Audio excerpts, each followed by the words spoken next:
오늘 하루는 괜찮았나요? 이곳은 전하지 못한 마음을 대신 전해주는 공간입니다. 어릴 때 우리는 하루에도 몇 번씩 엄마 사랑해 라고 말할 수 있었죠. 엄마를 꼭 안는 것도, 사람들 앞에서 뽀뽀하는 것도 부끄럽지 않았어요. 사랑은 너무 자연스럽고 당연한 감정이었습니다. 그런데 이상하게도 우리는 점점 자라면서 사랑 표현에 서툴러집니다. 엄마를 덜 사랑하게 된 건 아닌데 왜인지 사랑해 라는 한마디가 어려워지죠.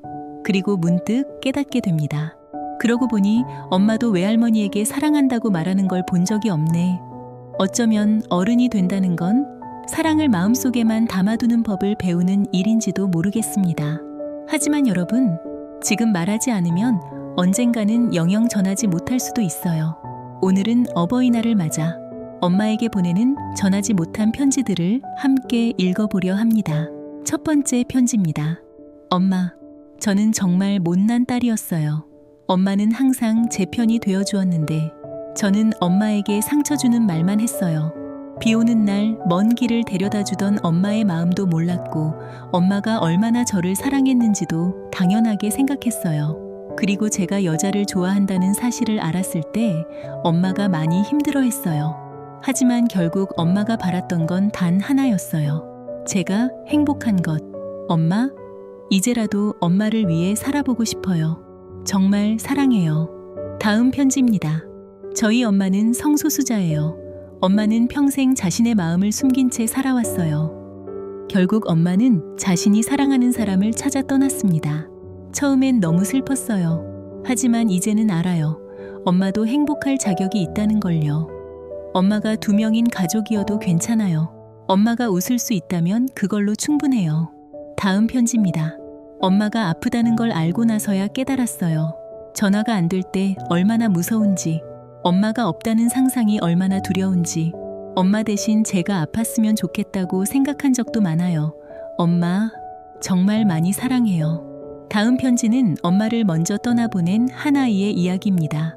엄마가 세상을 떠난 지 벌써 2년이 되었어요. 장례식장에서 저는 계속 울면서 말했어요. 엄마, 제발 나를 두고 가지 마. 지금도 엄마 사진을 보면 아직 믿기지 않아요? 다음 생에도 꼭 엄마 딸로 태어나고 싶어요. 또 다른 편지입니다. 시험을 마치고 집에 돌아왔을 때 엄마는 이미 떠난 뒤였어요. 엄마에게 마지막으로 했던 말은 엄마, 시험 다녀올게였어요. 그게 마지막 인사가 될 줄은 몰랐어요.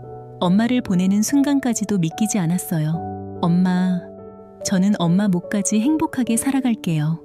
마지막 편지입니다. 엄마가 멀리 일하러 간 뒤로 저는 혼자 강해지는 법을 배웠어요. 그래도 가끔은 그냥 엄마 품에 안기고 싶어요. 엄마가 해주던 밥, 엄마 목소리, 엄마 냄새, 그 모든 게 너무 그리워요. 엄마, 너무 무리하지 말고 건강 꼭 챙겨요. 그리고 꼭 말하고 싶어요. 엄마, 정말 많이 사랑해요. 여러분, 생각해보면 엄마도 원래는 우리처럼 사랑받던 아이였습니다. 하지만 우리를 품은 순간부터 엄마는 자기 자신보다 우리를 먼저 생각하며 살아왔죠. 그런데 우리는 가끔 가장 가까운 사람에게 가장 차갑게 행동하곤 합니다. 엄마는 대단한 걸 바라는 사람이 아니에요. 가끔은 작은 포옹 하나, 고마워 라는 한마디, 그리고 사랑해 라는 말이면 충분하죠. 그러니까 오늘은 꼭 엄마에게 말해주세요. 엄마, 사랑해. 다음 이야기에서 다시 만나요. 안녕.